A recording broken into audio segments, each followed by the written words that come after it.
Good day, YouTube. This is Friday. It's like I think it's 8th of October 2017. It's about 10 o'clock or something in the morning. I went in early to get my work done because I'm going on a road trip today. But first, I did some wheeling and dealing yesterday. I had this old walk-behind tractor, probably from the late 40s, early 50s, that I had bought at an estate auction. There's a little bit of a backstory. So I've been going to this guy's auction for a number of years, and he saw me looking at the walk-behind tractor, and he had made a comment during the preview of the auction items, and then when he went to auction, he looked straight at me and tried to get a bid started on that walk-behind tractor. So I threw a starting bid out there at $5, and just for fun, he just said sold. He never even tried to get another dollar out of it, and he thought that was hilariously funny, and maybe at the time I did too, but I got stuck with it. And I had just weeks before had the shed built and delivered, and so it's been sitting in the shed ever since, and I hadn't done anything with it, and I didn't have any desire to do anything with it. So I put it on Craigslist to trade it for something, and this is what I traded it for. So had $5 in it, and now I have $5 in this. Just a Murray 11 horse Briggs. Open the hood. The front end's a little bit bashed in, but anyway, it does run and drive. No mower deck. We'll just leave that sit there. You can see the front end needs a little adjustment, but that's not really what I'm going to use it for. In fact, that tire shot. However, I've got a pair of tires and wheels for the rear of this, so we'd be good to go there. So I had two ideas for this thing. One is to put like off-road tires on it and make it one of those tall tractors, not to use, just to have fun with and maybe show around a little bit. The other thing is to make a little train locomotive out of it, where you strip the body off and put a barrel on the front with a smokestack out the top there, and then build a wood cab for it and make it look like a train, and you could tow little trailers and little people. Anyway, I don't know, something like that. That's really not what this video is about. However, as you can see, I've got the trailer hooked up to the van because we're heading on a little road trip, or I am heading on a little road trip today to get something I saw on the internet this week. I bought it sight unseen. It's a 1959 Ward's Silver Pigeon. Yes, it's a vintage scooter. 1959 vintage scooter made by Mitsubishi in Japan and imported by a company I think called Rockville. And they sold them to Ward's, who sold them to the general public. I think Ward's sold Vespas or something prior to that, and maybe Cushman's after that. I'm not really sure. Definitely a competitor to Cushman. Look up. And these were built by Mitsubishi, if I didn't mention that. Look them up on the internet. They made a ton of different really cool body styles. I saw this on the internet and I fell in love with it. So made a deal, made the purchase, and I'm headed on a trip to down to anyway, I got about a 6-hour road trip ahead of me to Grants Pass, Oregon, to pick it up. So I'm going to venture out here right now. I got my cooler with some sodas in it and stuff. I got my trailer and tie downs and everything I think I need. So I think we're good to go. For me, it's a 6-hour round trip to get it back here to the barn. But for you, in just a couple seconds, we'll be back at the barn. I'll kick the little John Deere tractor off the lift. We'll put it up because it is my dream and desire to have the thing running by the end of the day today. All right?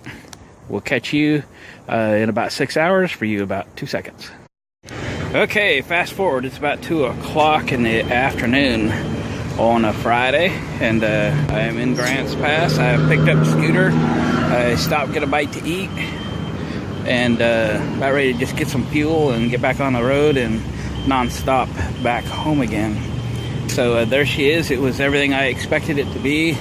He said the chain was all rusted up and the rear wheel is stuck, didn't roll. It's half flat, but expected that. Body is in good condition. The gauge in good condition. The light switch is kind of hanging, but it's there. The handlebars are rusty, but they're cool. It's all here. The original title, it was sold new in I got a strap to fix. Sold new, originally registered in 1961. I have the original title. I will be the second registered owner of this thing.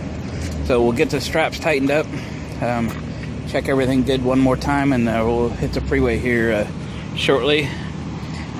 Next stop will be back at the shop, and we'll get the John Deere tractor off the lift, put this up on there, flip the hood up, and let's see what we got. Pretty excited, but got a 3-hour drive going home. We'll catch you, for me, in 3 or 4 hours. For you, 2 seconds. And we're back. It's the scooter's home. It's on the lift. What do you say we have a look at it together? All I have done is seen the pictures that I bought it from, and we looked at it for a few minutes. I'd already committed to buy it. So far, I like everything I've seen. Let's see what we got.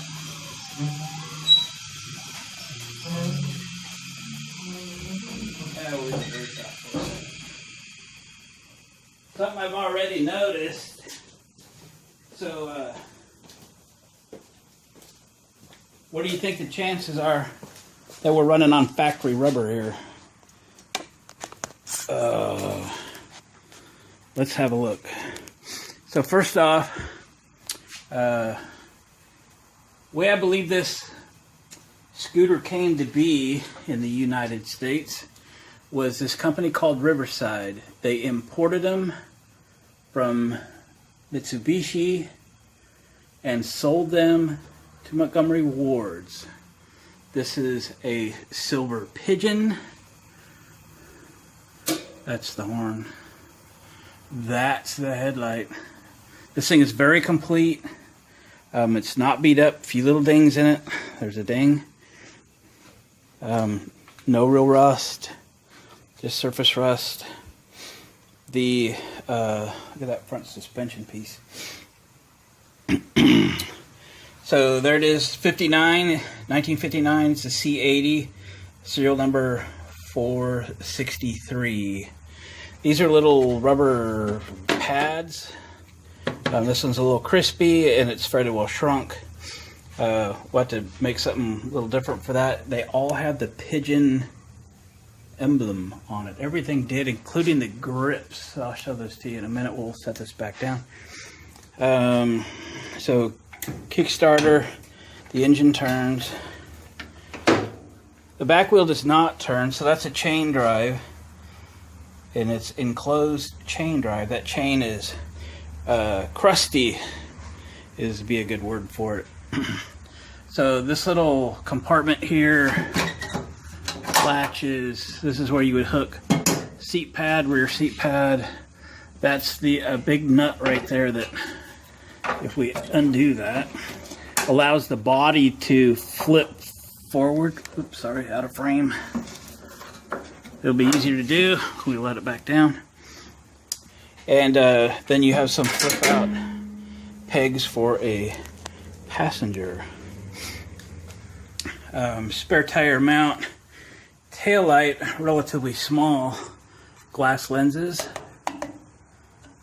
Chrome trim. Reasonable shape. But dig that tire. Look what it says. Wards Riverside. That's an original spare tire. Look at the tread pattern. Look at the tread pattern.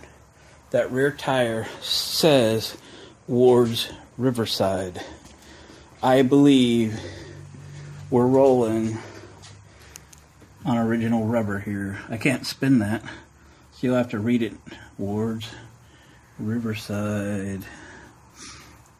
Original tires. What do you think of that? Original finish. Seat pan. I'll have to figure out more what that looked like so I can upholster it. Obviously there's something that went in the seat pan. The seat pan stayed there. You see the miles? Yeah. Is it 4,700 miles on it? That is a battery compartment to put flashlight batteries in for the horn. The horn has to work whether the engine runs or not, I guess. So that's how they got away with that. Look at the brake pad. Pidgeot emblem on it. It's in good shape. How cool is that?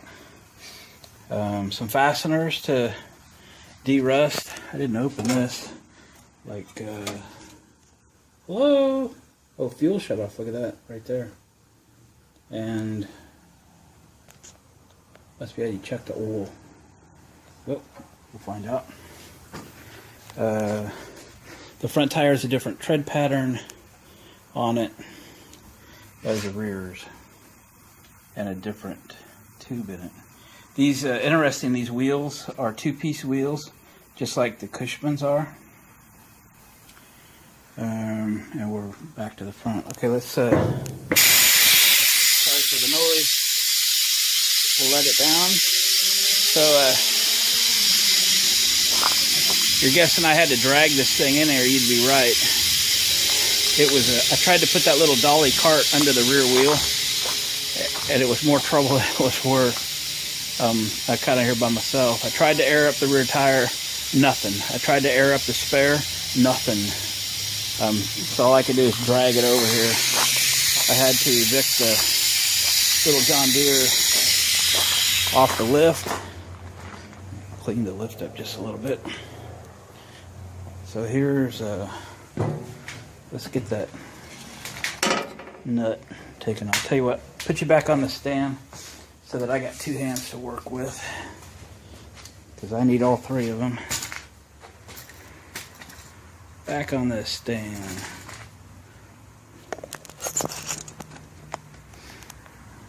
Okay. And now we'll lift the body up. It's got like a little kickstand so that it holds the body off. Put this back down.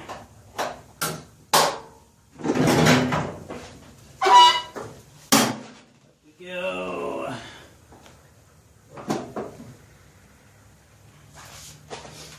Okay. You know how anxious I am to get into this thing. But, hey, let's document it first, right? So, from what I've heard, this is a 125 cc overhead valve, air-cooled, fan-cooled engine. Very advanced for 1950s.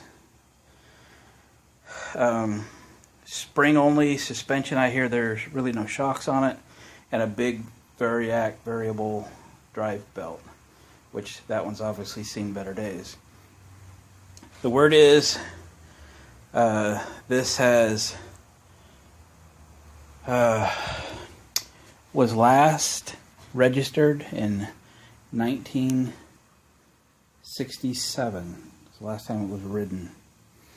And the tires kind of say that as old and cracked and stuff is there. I see a couple body cracks here. We'll have to repair. I didn't notice that. But no big deal. I see some wires that go halfway there. Isn't that always the way? But look how clean that engine is. Surprisingly clean. Focus on that. There we go. Did you read that? Anyway. 124 cc. So, going to go at this very slowly, cautiously, because there's nothing on this except for belt, oil, spark plug, and tires that's replaceable. Not here anyway.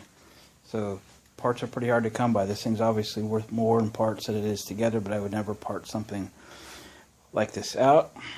It's about saving these and having fun with them, and etc. I'm not sure what that little wiring thingy is there.